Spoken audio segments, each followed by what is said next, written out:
여러분 안녕하십니까? 오늘부터 제가 TJB 8시 뉴스를 진행합니다. 대전, 세종, 충남의 다양한 소식들 신속 정확하게 전달해 드리겠습니다. 오늘 첫 소식입니다. 대전의 한 중학교 여교사가 제자와 동성교제를 해왔다는 TJB 단독 보도와 관련해 해당 교사가 결국 직위 해제됐습니다. 아동 학대 혐의로 수사 의뢰를 받은 경찰도 해당 교사에 대한 수사에 착수했습니다. 학생과 신뢰관계를 악용해 부적절한 교제를 한 만큼 전형적인 그루밍 성범죄라는 지적도 나옵니다. 이수복 기자의 보도입니다. 사랑한다는 말이 아니면 설명이 안 돼. 나도 불가항력이었어. 동성인 제자와 부적절한 교제를 했다가 논란이 된 대전의 한 중학교 교사 A씨. 지난해 11월 학생 가족들의 민원 제기에도 별다른 조치가 없었던 대전시 교육청이 7개월이 지나서야 A씨를 품위유지 위반으로 직위해제했습니다. 교육청은 병가를 내고 출근하지 않고 있는 A씨에 대한 소환 조사와 더불어 내일까지 A씨의 전현 근무학교 학생들을 대상으로 추가 피해가 더 있는지 전수조사를 벌이고 있습니다. A씨와 9개월간 교제한 학생이 현재 재학 중인 고등학교로부터 수사 의뢰를 받은 경찰도 수사에 나섰습니다. 지난 22일 대전 서부경찰서에 출석한 학생은 피해자 신분으로, 가족들은 참고인 신분으로 각각 조사를 받았습니다. 수사 의뢰 내용상 교사에게 적용된 혐의는 아동학대로 전해졌습니다. 성정체성이 확립되지 않은 중학생에게 자신이 성소수자임을 밝히고 부적절한 교제관계로 발전시킨 것 자체가 아동학대로 볼 수 있다는 겁니다. 대전시 교육청은 신체적 접촉 등 행위가 밝혀질 경우 A씨가 미성년자 의제강제추행 등으로도 처벌받을 수 있다고 설명했습니다. A씨가 학생과 신뢰관계를 악용해 부적절한 교제를 해온 만큼 상대를 길들이고 심리적으로 지배한 뒤 성범죄를 저지르는 그루밍 성범죄로 봐야 한다는 지적도 나옵니다. 고민 상담, 학습 지원 등으로 신뢰를 쌓아서 정신적인 의존 상태를 만들기가 쉽고 또 이러한 심리적인 상태에서 미성년자가 신뢰를 준 대상의 성적 접촉까지 허락하게 될 수가 있는 거기 때문에 그루밍에 의한 성범죄에 해당될 여지가 있다고 봅니다. 경찰은 피해 학생 조사 결과를 바탕으로 교사 A씨를 조만간 소환한다는 방침입니다. 다만 동성교제 사실을 폭로한 또 다른 여학생 2명에 대해선 고소, 고발 등 수사 의뢰가 들어오지 않은 상태라고 설명했습니다. TJB 이수복입니다. 충남에서 올해 들어 처음으로 중증 열성 혈소판 감소 증후군 SFTS 사망자가 나왔습니다. 첫 사망자는 지난 13일 확진을 받은 80대 남성으로 발열과 근육통, 혈소판 감소 등 증상을 보여 의료기관을 찾았고 상태가 호전되지 않아 대학병원으로 옮겼지만 악화돼 숨졌습니다. 역학조사 결과 A씨는 텃밭 작업 등 야외 활동을 해온 것으로 확인됐습니다. 중증 열성 혈소판 감소 증후군은 치료제나 백신이 없어 야외 활동 시 진드기에 물리지 않도록 긴 소매 옷이나 외출 후 세탁, 진드기 기피제 사용 등 예방 노력이 무엇보다 중요합니다. 충남대병원 교수진의 절반 이상이 무기한 휴진에 들어갈 경우 적극 동참하겠다고 밝혔습니다. 충남대병원 교수협의회가 무기한 휴진에 대한 설문을 진행한 결과 응답한 교수진 264명 가운데 57.2%가 휴진에 적극 참여 의사를 밝혔고 38.6%는 취지에는 동의하지만 동참하지는 않겠다고 응답했습니다. 나머지 4.2%는 휴진 취지에 반대하며 참여 의사도 없다고 밝힌 가운데 설문 결과와 별개로 실제 충남대병원의 휴진 계획은 아직 구체적으로 논의된 바가 없는 것으로 전해졌습니다. 군 복무 중 성전환 수술을 했다는 이유로 강제 전역당한 뒤 숨진 고 변희수 하사가 대전 현충원에 안장됐습니다. 숨진 지 3년 만에 순직으로 인정받고 잠들게 됐는데요. 안장식에 앞서 변전 하사의 순직을 인정할 수 없다며 반대 집회가 열렸지만 우려했던 충돌은 없었습니다. 전유진 기자의 보도입니다.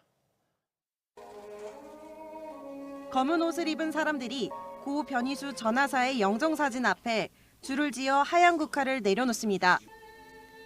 국립대전현충원에서 열린 변 전 하사의 안장식에는 유족들과 군인권센터 관계자들이 참석해 고인의 넋을 길었습니다. 변희수 하사는 군을 위해서 헌신했고 무엇보다도 나라를 지키는 것에 대해서 큰 자부심을 갖고 있는 군인이었습니다. 지난 2019년 군 복무 중 성전환 수술을 받아 강제 전역을 당한 변 전 하사. 육군을 상대로 전역 처분 취소 소송을 냈지만 첫 변론을 앞둔 2021년 3월 자택에서 숨진 채 발견됐습니다. 사람이 먼저인 세상에 우리 같은 성소수자들은 그 사람에 포함되는 것이 아닌지 여쭈어보고 싶은 마음이 아주 굴뚝 같습니다. 이후 육군은 변전하사 사건을 일반 사망으로 분류했지만 국가인권위의 재심 권고에 따라 국방부는 지난 3월 순직을 인정했습니다. 강제전역 처분으로 인한 우울증이 사망의 주 원인이라고 판단하며 육군의 비순직 결정을 뒤집은 겁니다. 숨진 지 3년이 지나서야 일반 사망에서 순직으로 인정된 고 변희수 하사는 이곳 대전연충원에서 잠들게 됐습니다. 절대 반대한다! 반대한다! 안장식에 앞서 대전연충원 앞에서는 변전하사의 현충원 안장을 반대하는 집회가 열렸지만 큰 충돌은 없었습니다. 자유인권, 실천 국민행동 등 시민사회단체들은 변전하사의 순직은 개인적인 일로 군인사법 규정 어디에도 속하지도 않는다며 국방부의 진상조사의 설치를 촉구했습니다. 변희수 씨는 국가를 위해서 희생하고 충성하고 정말 이 나라를 지키기 위해서 애쓰고 희생한 게 어디 있느냐. 한편 변전하사 유족들이 탄 버스가 현충원에 들어오는 과정에서 신원불명의 남성이 버스를 향해 달려들어 경찰에게 제압당하는 소동이 벌어지기도 했습니다. TJB 전유진입니다. 지난달 대전 성심당 온라인 쇼핑몰 누리집이 해킹당한 사건과 관련해 경찰 수사 결과 고객들의 개인정보가 일부 유출됐다는 정황이 부착됐습니다. 정확한 유출 규모와 2차 피해 여부는 아직 확인되지 않은 가운데 성심당 측은 고객들로부터 관련 피해 신고가 들어오지 않았다면서도 추가로 확인해보겠다고 밝혔습니다. 앞서 지난달 3일 오후 10시쯤 성심당몰에서 피싱 사이트로 이동하는 악성 코드가 삽입된 정황이 포착돼 성심당 측이 해당 사이트를 폐쇄 조치한 바 있습니다. 미성년자 성착취물을 제작하고 배포한 혐의 등으로 에콰도르에서 검거된 50대 한국인 남성이 조만간 국내로 송환된 뒤 대전경찰청에서 조사받을 예정입니다. 50대 A씨는 지난 2005년부터 에콰도르에 정착한 뒤 2017년부터 2년여간 불법 음란물을 제작하고 음란 사이트에 배포한 혐의로 수배 5년 만에 현지 경찰에 체포됐습니다. 나머지 공범 4명을 모두 검거한 대전경찰청 사이버수사대는 A씨가 국내로 송환되는 대로 조사를 이어갈 계획입니다. 지난해 여름 쏟아진 물폭탄으로 충남에서만 400여 건의 산사태가 잇따르면서 3명이 안타깝게 목숨을 잃었는데요. 올 여름에도 짧은 시간 많은 비가 퍼붓는 국지성 호우가 잦을 것으로 예상되는 가운데 산림청이 장마에 앞서 피해 지역 복구에 서두르고 있습니다. 양정진 기자가 보도합니다. 중장비들이 산에서 밀려온 토사를 걷어냅니다. 주변엔 쓰러진 나무와 흙더미가 나뒹굽니다. 지난해 7월 논산 추모공원에서 발생한 산사태로 70대와 80대 부부가 매몰돼 숨진 현장입니다. 공주시 사곡면의 한 마을에도 산사태로 민가의 토사와 바위가 밀려내려오며 아수라장이 됐습니다. 천둥 소리 같은 게 우르릉 뭐 소리가 나더라고. 나와 보니까 토사가 저우에서 쫙 내려오는 거예요. 정신이 하나도 없더라고요. 막 집으로 물이 닥치는 상황이에요. 당시 공주와 청양의 강수량이 1000mm가 넘는 등 전국에 물폭탄이 쏟아지며 산사태가 속출했습니다. 충남에서만 400여 건, 전국적으로는 2,400여 건의 산사태가 발생했는데 피해 면적은 460헥타르에 달했습니다. 이어지는 주민 불편 해소와 2차 피해 예방을 위한 산사태 피해지 복구 작업이 속도를 내고 있습니다. 산림청은 물 속도를 완화하기 위한 이 골마기와 토사 유출을 막기 위한 사방댐을 각각 2개씩 설치했습니다. 현재 전국 피해 복구 공정률은 86% 정도로 장마 전까지 복구를 마친다는 계획입니다. 집중호우가 일어나도 구조물로 인해서 민가나 토사가 흘러내리지 않도록 산사태 예방에 최선을 다해서 오기 전에 모든 사업을 완료해가지고 산림청은 지자체, 소방, 경찰과 긴밀한 협조를 통해 위험 지역을 사전 통제하고 산사태 발생 시 신속히 대피할 수 있는 체계를 구축해 주민 안전 확보에 총력을 다한다는 방침입니다. TJB 양정진입니다. 친한동훈계 핵심이자 보령 서천이 지역구인 국민의힘 장동혁 의원이 다음 달 열리는 전당대회 최고위원 출마를 선언했습니다. 장 의원은 국회에서 기자회견을 열고 정부와 대통령에게 민심을 가감없이 전달하는 역할도 마다하지 않겠다며 한동훈 전 비대위원장이 제안한 소정된 최상병 특검법 도입에 찬성한다고 밝혔습니다. 제22대 국회에서 충청권 출신 중 국민의힘 선출직 최고위원에 도전하는 건 장동혁 의원이 유일합니다. 대전 유성구의회 후반기 의장단 선거에서 국민의힘이 의장, 부의장 자리를 모두 가져가자 민주당 구의원들이 반발하고 나섰습니다.